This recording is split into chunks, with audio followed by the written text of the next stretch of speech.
Hello, it's crime time, and today's crime is about Gary Heidnik, an American criminal and serial killer active in the late 1980s.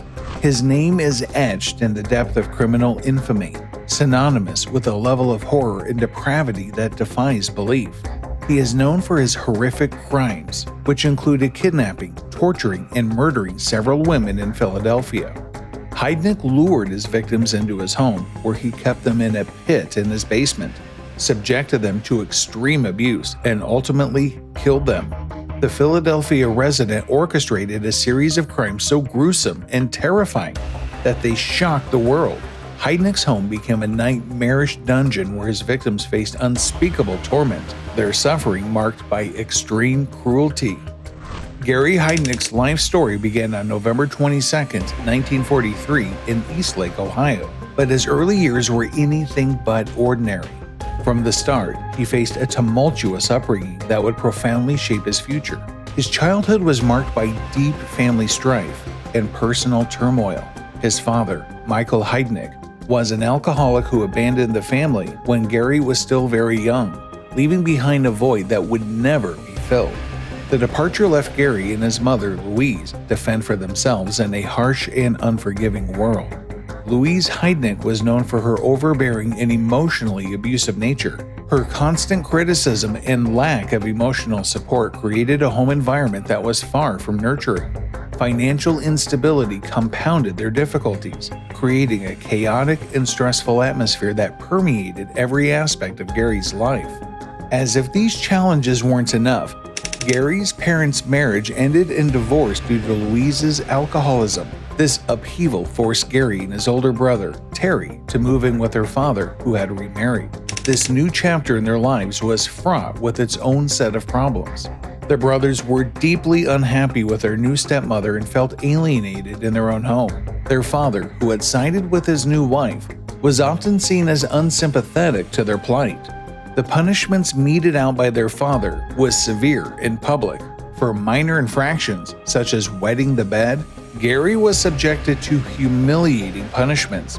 His father would hang the soiled bedsheets out of the bedroom window for everyone to see, adding a layer of public shaming to their already harsh discipline.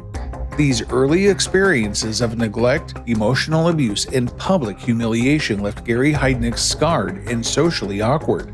The environment in which he grew up was fraught with instability and cruelty, laying the foundation for the disturbing path he would later follow.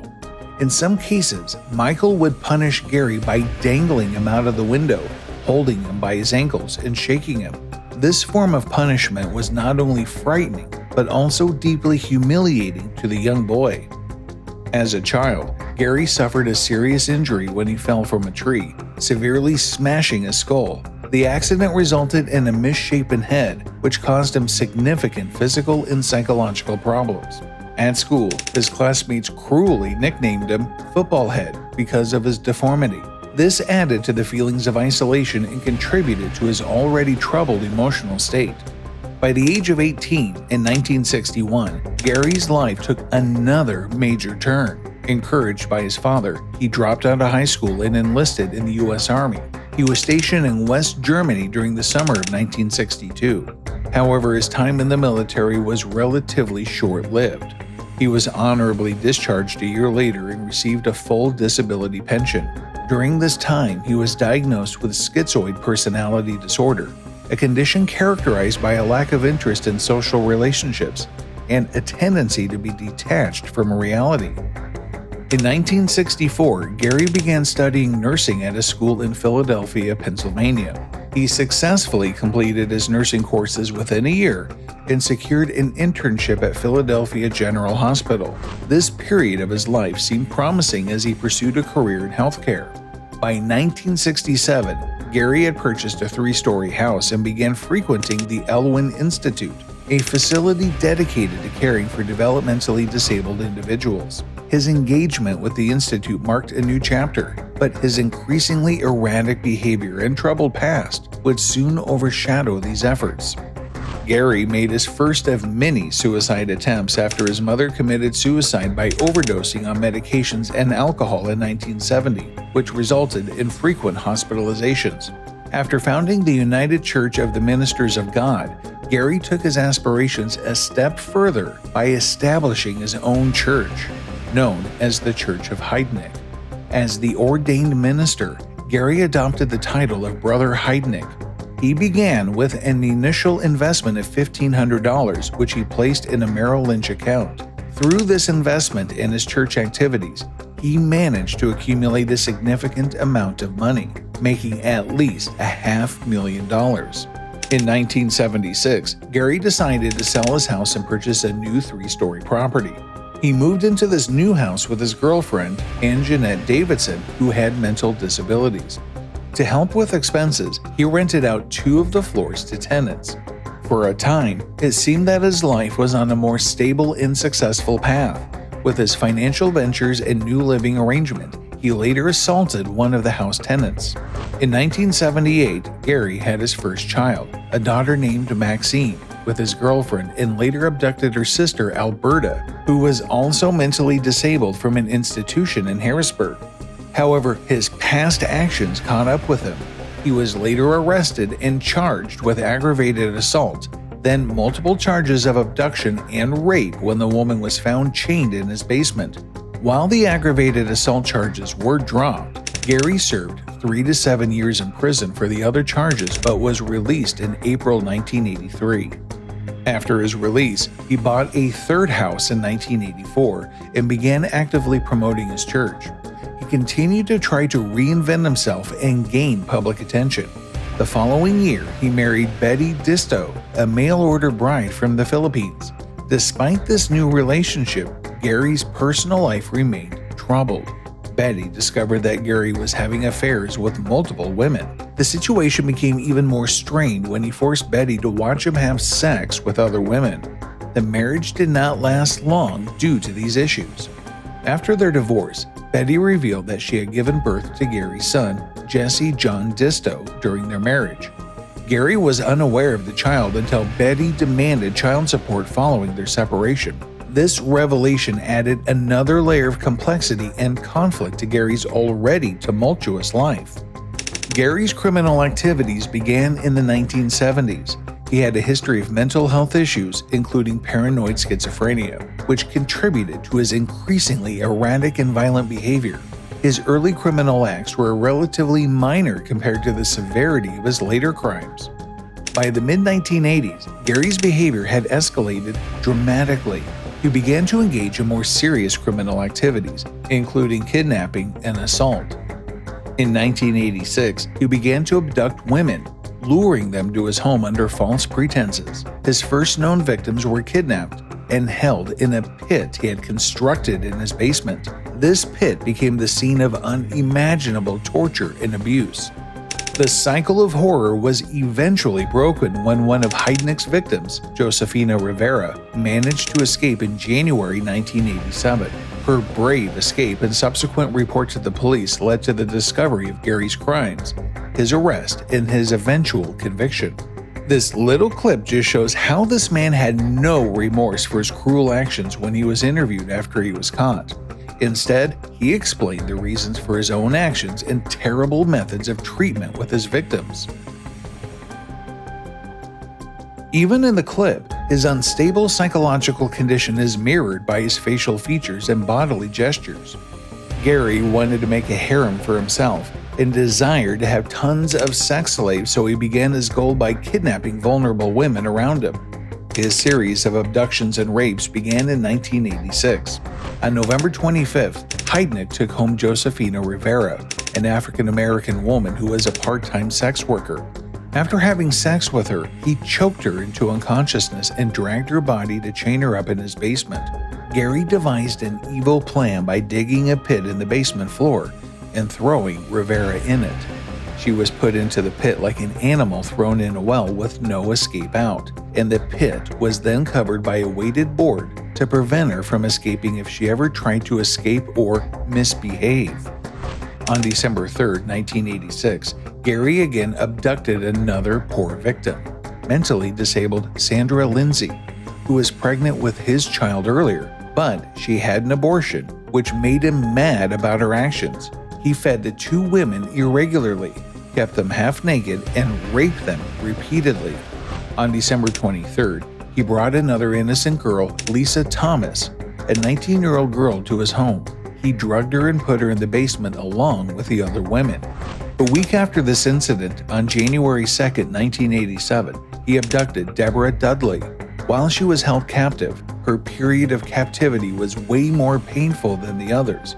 She would try to defend herself against him but was beaten brutally and put in the pit more than the others. After Dudley's abduction, Gary stepped up his gruesome deeds and further humiliated the four of them by forcing them to have sex with each other and making them eat dog food. On January 18th, he added another victim to his collection by abducting Jacqueline Askins. Things took a horrible turn on February 7th when Gary became angry with Lindsay for unknown reasons and punished her by hanging her by one of her wrists from a roof beam for 2 days straight, causing a tough strain on her body. She developed a high fever from fatigue and died a painfully horrible death. The next morning, he then dragged her body upstairs, dismembered it with a power saw, and did the unexpected thing by putting her head into a cooking pot and cutting out her flesh. He fed some of her parts to his 2 dogs and the rest to his captive victims. She had an undescribably painful death, even getting her poor body treated so horribly. A couple of days later, when his neighbors complained of a terrible pungent smell and sought the police to investigate, Gary was interrogated and successfully got out of the interrogation by lying that he had burnt his food. After this incident, something inside him flipped, and he bribed his captives into telling on one another. Josefina Rivera, the mentally weak victim, told him that the others had devised a plan to attack him and escape. For this, he chose the most gruesome method of torture and made them deaf by driving screwdrivers through their eardrums. Gary started to electrocute all of his victims except Rivera, who began aiding him in torturing the others. She also had other privileges after apparently becoming his favorite pet, including being occasionally allowed upstairs to watch a movie or being allowed to be raped in a more comfortable environment. In her interview, she explained her experience living with the monster and how she became an accomplice of him. Eventually, on the fated date, March 19, 1987, Gary took Deborah Dudley to the cellar, threw her in a water-filled pit, and fatally electrocuted her to death. He and Riviera later got rid of the body and abducted Agnes Adams to replace Dudley. On March 24, 1987, Rivera asked Gary's permission to be allowed to visit her family, assuming that she had fallen to Stockholm Syndrome. He believed she would not run to the authorities, and allowed it. However, Rivera went straight home and told everything to her boyfriend, Vincent Nelson, and called 911, and Gary was finally caught. In June 1988, he made his first appearance in court. For his defense, Gary made the unbelievable excuse that the women he abducted had been in his basement when he moved into the house. When he tried to claim that he was legally insane and not a sound-minded person, it was then rebutted by the fact that he had earned $500,000 at the stock market. On July 1st, he was convicted of 2 crimes of first-degree murder, 5 of kidnapping, 6 of rape, 4 of aggravated assault, and 1 of involuntary deviant sexual intercourse, being sentenced to death. On December 31st, while awaiting execution, he attempted to commit suicide by trying to overdose himself on a drug, but luck played its part and he only fell into a brief coma. On April 15, 1997, Gary was given a death sentence and was scheduled to be executed by lethal injection at Rockview State Prison in Belafonte, but a last-minute request was filed, which led to a hearing to again test his sound mind. On June 25, 1999, the state Supreme Court affirmed his death sentence, and this time there was no saving him from the lethal injection. On July 6th, Gary was executed by lethal injection. And finally, this monster was sent back to hell where he had previously escaped. There was another victim in this case, but due to some reasons, the information about this victim was not publicized. The method that this guy used was very much closer to that of Jeffrey Dahmer, but he gave his victims a painfully slow death compared to other serial killers. His victims were chosen from vulnerable populations, and his methods of abduction and torture were both premeditated and horrifyingly systematic.